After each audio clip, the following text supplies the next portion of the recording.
फिर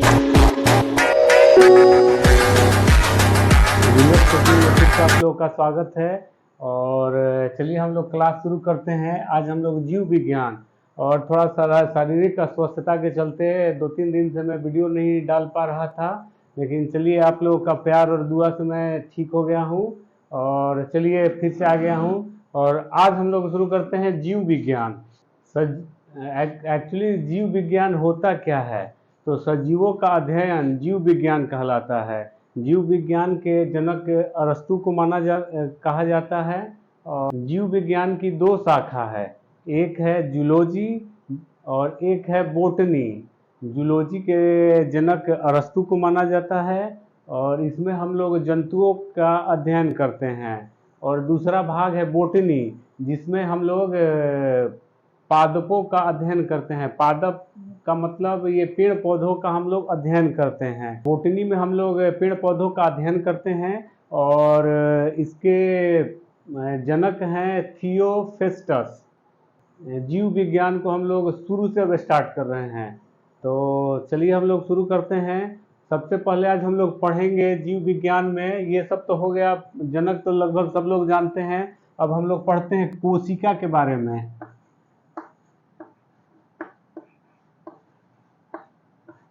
कोशिका, कोशिका को इंग्लिश में कहते हैं सेल। सेल बोला जाता है और कोशिका के अध्ययन को बोला जाता है साइटोलॉजी।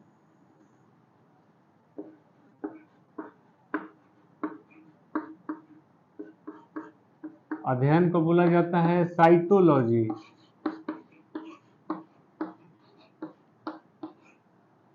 साइटोलॉजी।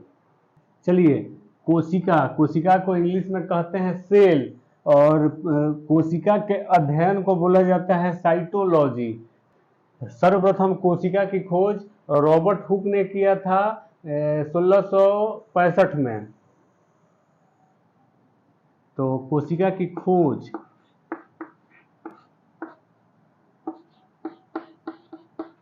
किए थे रॉबर्ट हुक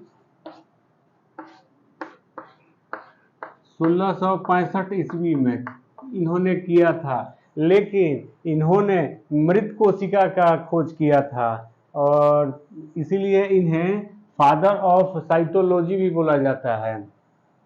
रॉबर्ट हुक को ही फादर ऑफ साइटोलॉजी बोला जाता है। और मृत कोशिका के अध्ययन को नेफ्रोसिस बोला जाता है।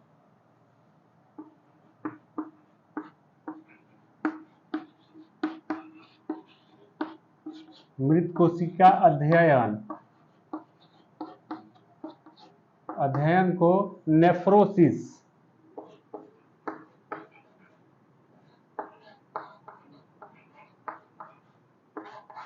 नेफ्रोसिस बोला जाता है। ये तो हो गया कि चलिए रॉबर्ट हुक ने मृत कोशिका का खोज किया था, लेकिन जीवित कोशिका भी तो है, तो उसे भी तो किसी ने किया है। चलिए हम लोग आगे देखते हैं। तो चलिए, इनका बस इतना ही है इंपॉर्टेंट क्वेश्चन, फिर इनसे ज़्यादा रिलेटेड क्वेश्चन नहीं आता है। फिर आगे बढ़ते हैं हम लोग जीवित कोशिका।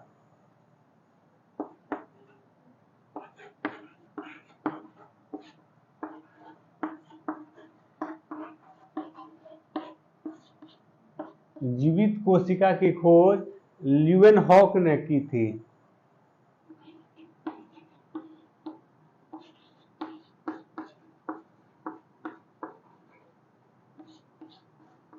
ल्यूवेनहॉक ने किया था, इनके 9 साल बाद किया था, अर्थात 1674 ईस्वी में इन्होंने जीवित कोशिका का अध्ययन किया। इन्होंने जीवित कोशिका की खोज की थी, इसीलिए इन्हें फादर ऑफ बैक्टीरियोलॉजी भी बोला जाता है। इन्हें ल्यूवेनहॉक को फादर ऑफ बैक्टीरियोलॉजी भी बोला जाता है। चलिए अब इससे रिलेटेड कुछ और हम लोग इम्पोर्टेंट जानकारियों के बारे में हम लोग अध्ययन करते हैं। अर्थात सबसे पहले कोशिका के अंदर केंद्रक।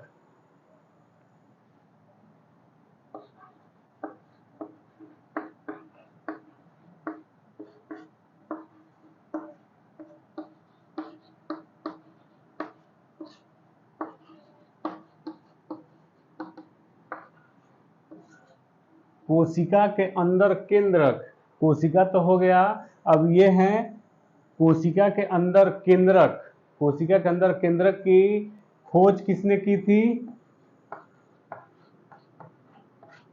खोज ब्राउन ने की थी।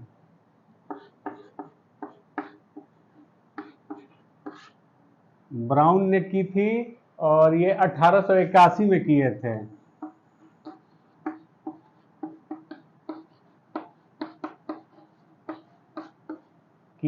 और ये बहुत ही इंपॉर्टेंट है, ये आप लोग याद कर लीजिएगा इसे कि कोशिका के अंदर केंद्रक की खोज ब्राउन ने 1881 ईस्वी में की थी।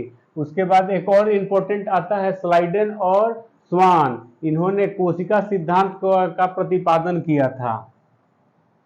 अगला एक इंपॉर्टेंट है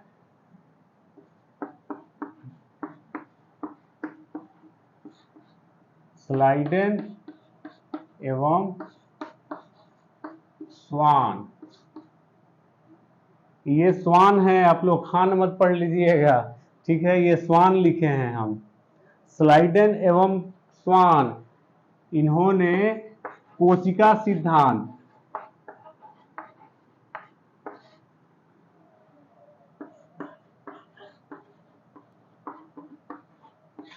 कोशिका सिद्धांत का प्रतिपादन किया।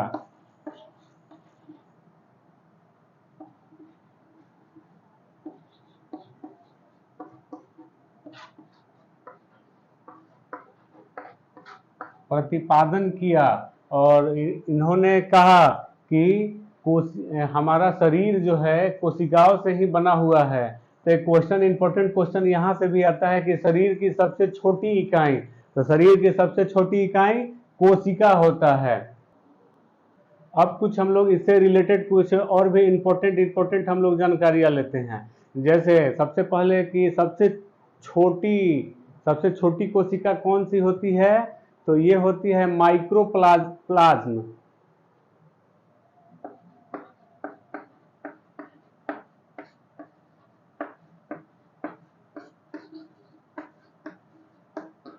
सबसे छोटी कोशिका माइक्रोप्लाज्म।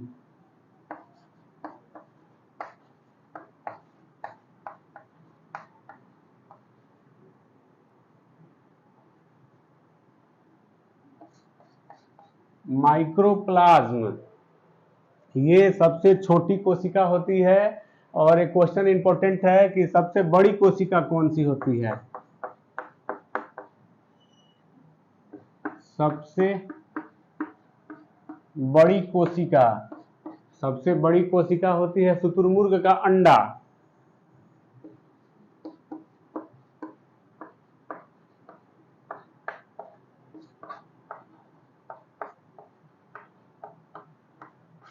शुतुरमुर्ग का अंडा। और इससे एक रिलेटेड और क्वेश्चन है कि सबसे छोटी तंत्र कौन सी होती है?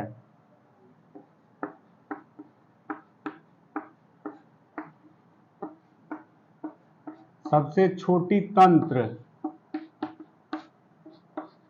तो ये होता है तंत्रिका तंत्र,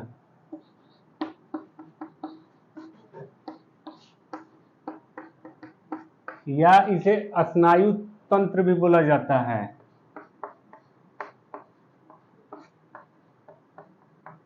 या इसे हम लोग आम अपनी बोलचाल की भाषा में हम लोग ब्रेन भी कहते हैं, जिसको हम लोग बुद्धि बोला जाता है। ठीक है, ये सबसे छोटी तंत्र होती है।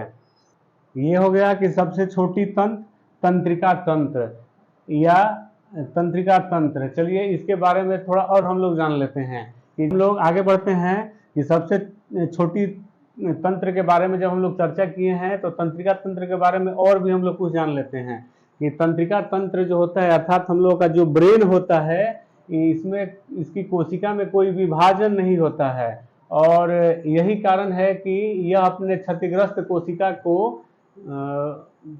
ये खुद से वो ठीक नहीं कर पाता है। यही कारण है कि हम लोग के सर में चोट लगने से जल्दी ही मृत्यु हो जाती है। तो ये तो हो गया कि सबसे, चलिए लिख लेते हैं, आप लोग लिख भी लीजिए।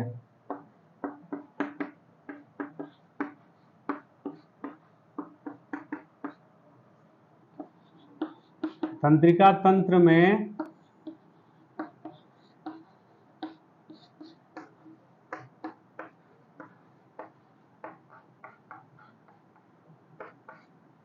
कोशिका का विभाजन नहीं होता है। ठीक, चलिए फिर हम लोग अब आगे बढ़ते हैं कि चलिए ये तो हो गया कि तंत्रिका तंत्र जो होता है इसमें विभाजन नहीं होता है या कम ये क्रियाशील होता है। कोई तो होगा जो खुद एक्टिव होगा। चलिए हम लोग आगे जानते हैं। हम लोग पढ़े हम लोग कि तंत्रिका तंत्र जो होता है इसमें कोशिका विभाजन नहीं होता है। और सबसे तेज कोशिका विभाजन किसका होता है? तो ये होता है यकृत का, अर्थात लीवर।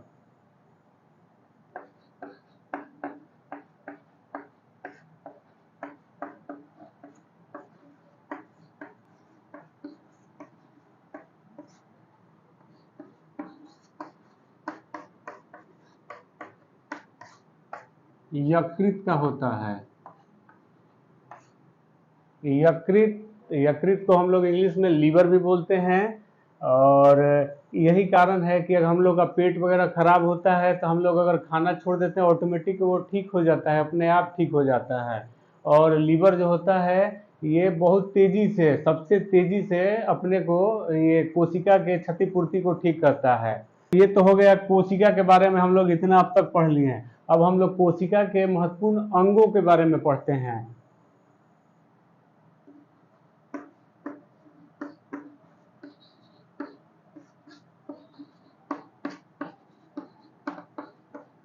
कोशिका के अंग, तो कोशिका के सबसे महत्वपूर्ण अंग में होता है जीव द्रव्य।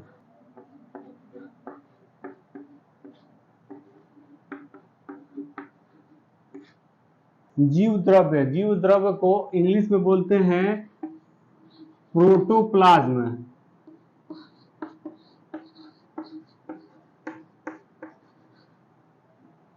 प्रोटोप्लाज्म, जो प्रोटोप्लाज्म होता है यह एक गाढ़ा पदार्थ है और हमारे जीवन का आधार भी इसी को माना जाता है। जीव द्रव्य जिसे हम लोग इंग्लिश में बोलते हैं प्रोटोप्लाज्म, यह एक गाढ़ा तरल पदार्थ होता है और इसे जीवन का आधार भी इसको माना जाता है। और इसकी खोज पुरकिंजे ने की थी। और चलिए आप लोग लिख ही लीजिए।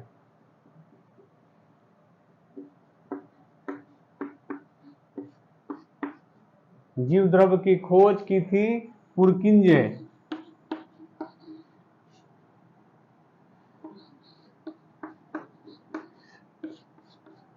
पुरकिंजे ने किया था। और हमारा शरीर का समस्त जैविक क्रियाएं जो है जीव द्रव्य के द्वारा ही संभव हो पाती है। इसकी खोज पुरकिंजे ने की थी। और आगे बढ़ते हैं हम लोग। जीव द्रव्य जो है ये हमारे शरीर के समस्त जैविक क्रियाएं हैं, इसी के द्वारा होता है। चलिए, प्रोटोप्लाज्म, इसका 80% भाग जो होता है जल का बना होता है। 80% भाग जो होता है क्या होता है? जल का होता है। इसमें 20% ही होता है, बाकी 80% जो है पानी से बना होता है। ये 80% भाग जल से बना है और यह 2 प्रकार का होता है।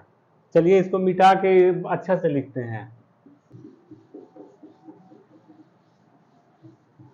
जीव द्रव्य जो होता है 2 प्रकार का होता है। पहला होता है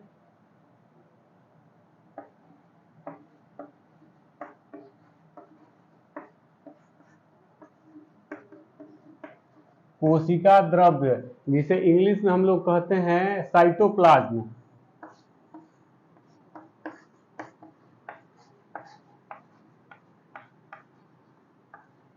साइटोप्लाज्म, और इसका एक दूसरा पार्ट होता है। अगला है केंद्रक द्रव्य, जिसे इंग्लिश में हम लोग कहते हैं न्यूक्लियोप्लाज्म।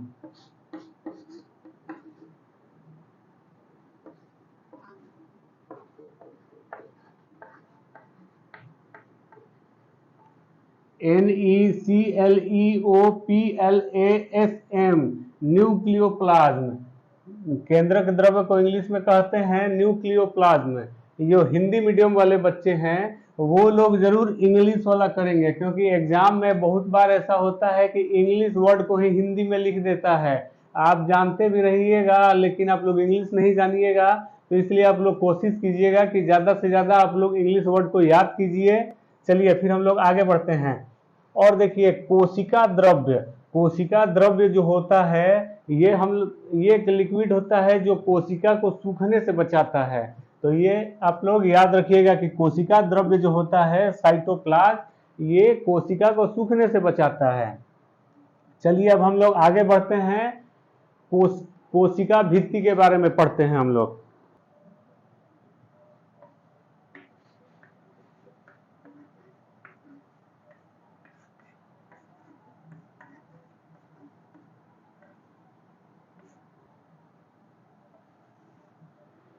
चलिए आगे बढ़ते हैं हम लोग। कोशिका भित्ति, कोशिका भित्ति को इंग्लिश में कहते हैं सेल वॉल।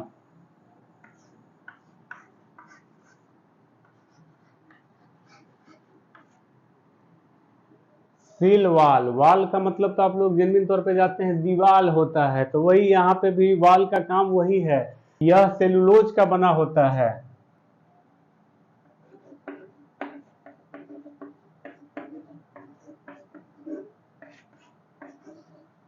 ये सेलुलोज का बना होता है और यह सिर्फ पादपों में पाया जाता है। ठीक है, इंपॉर्टेंट चीज आप लोगों को जल्दी जल्दी बता देते हैं। जो कोशिका भित्ति होता है यह सेलुलोज का बना होता है और यह सिर्फ पादपों में पाया जाता है। पादप का मतलब वही पेड़ पौधे।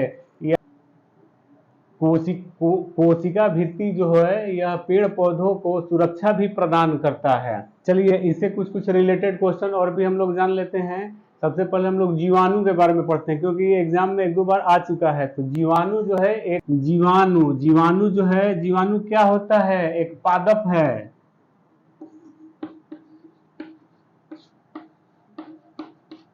पादप है और इसकी जो भित्ति है किससे बनी है? ये पेप्टिडोग्लाइकेन से बनी है।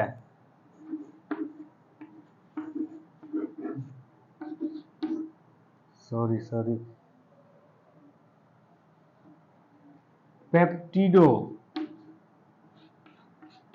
पेप्टिडोग्लाइकेन।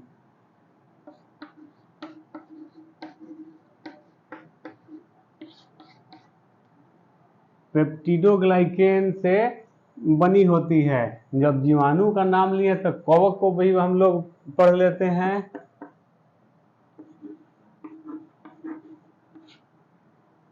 कवक की कोशिका भित्ति जो होता है ये काइटिन की बनी होती है।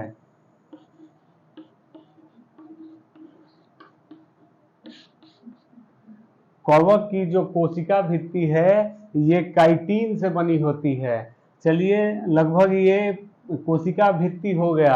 अब आगे हम लोग बढ़ते हैं, कोशिका झिल्ली के बारे में पढ़ते हैं। चलिए इसको मिटा देते हैं।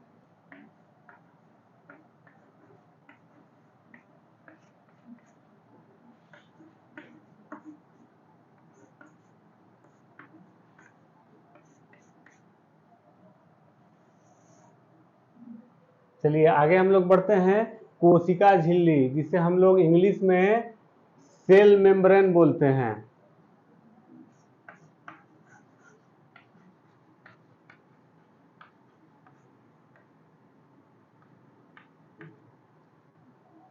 कोशिका झिल्ली को इंग्लिश में सेल मेम्ब्रेन बोला जाता है।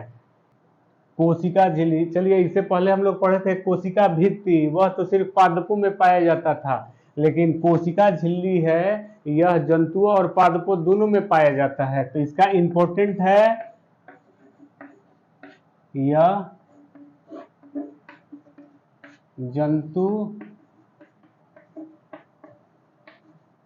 एवं पादप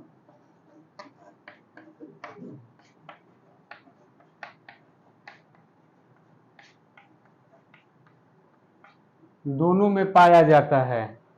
और जो कोशिका झिल्ली है, कोशिका के जितने भी अवयव होते हैं ये झिल्ली के कोशिका झिल्ली के अंदर में ही होते हैं।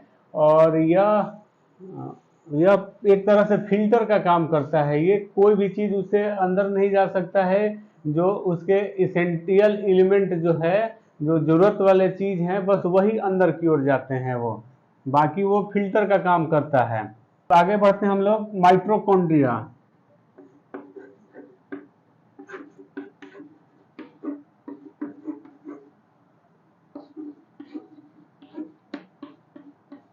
माइटोकॉन्ड्रिया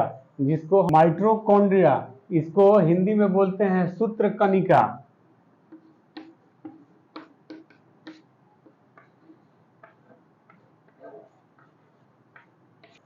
माइटोकॉन्ड्रिया की खोज ऑल्टमैन ने किया था।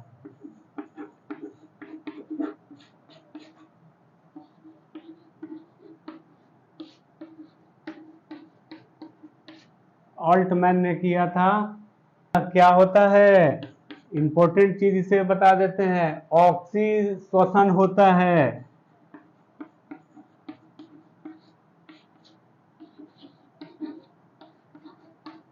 ऑक्सीश्वसन होता है, इसमें ऑक्सीजन को लिया जाता है, कार्बन डाइऑक्साइड छोड़ा जाता है।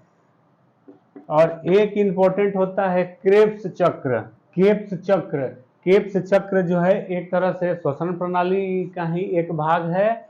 और इसमें ये क्या बोला जाता है, ग्लूकोज और एटीपी का निर्माण होता है, इसी के थ्रू होता है। और क्रेब्स चक्र में ग्लूकोज में उपस्थित पार्विक अम्ल पूर्ण रूप से ऑक्सीकृत होकर कार्बन डाइऑक्साइड और जल के रूप में बदल जाते हैं, और ये अधिक मात्रा में ऊर्जा जो है मुक्त होते हैं यहाँ से। यही क्रेब्स चक्र के बारे में हम लोग जान गए। और इसे हम लोग पावर हाउस कहते हैं, कोशिका का पावर हाउस कहते हैं। ये बहुत इंपॉर्टेंट है, आप लोग याद रखिएगा इसको, पावर हाउस।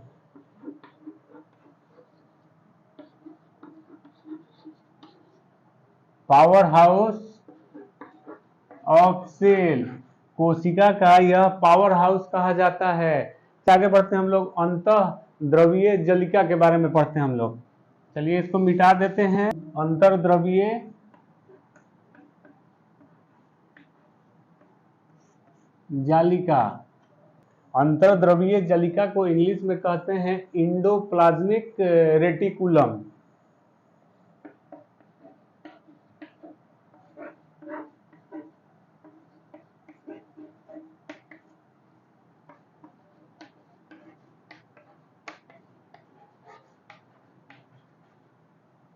रेटिकुलम, जिसे हम लोग शॉर्ट में ईआर भी बोलते हैं। इसे हम लोग शॉर्ट में, ज्यादा जगह बुक वगैरह में आप लोग को ईआर ही लिखा रहता है।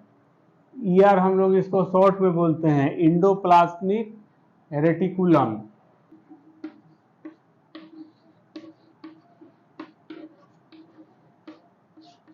यह कोशिका को आंतरिक सहायता प्रदान करता है।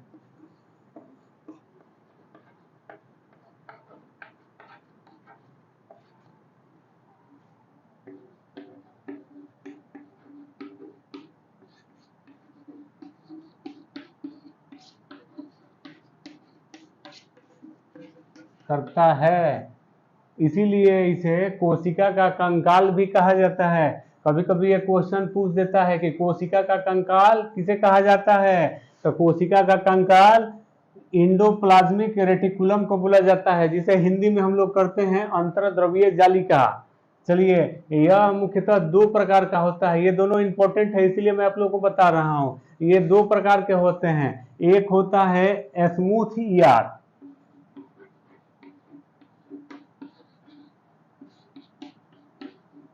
Smooth ER. ईआर का मतलब है इंडोप्लाज्मिक रेटिकुलम। स्मूथ ईआर यह जो है कार्बोहाइड्रेट,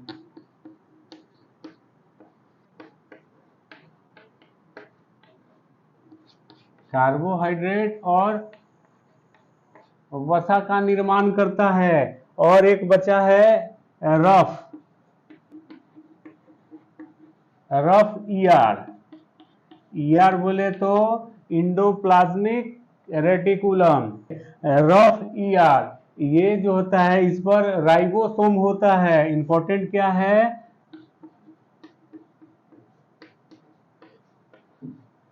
राइबोसोम होता है इसमें, और साथ ही साथ यह प्रोटीन का निर्माण करता है।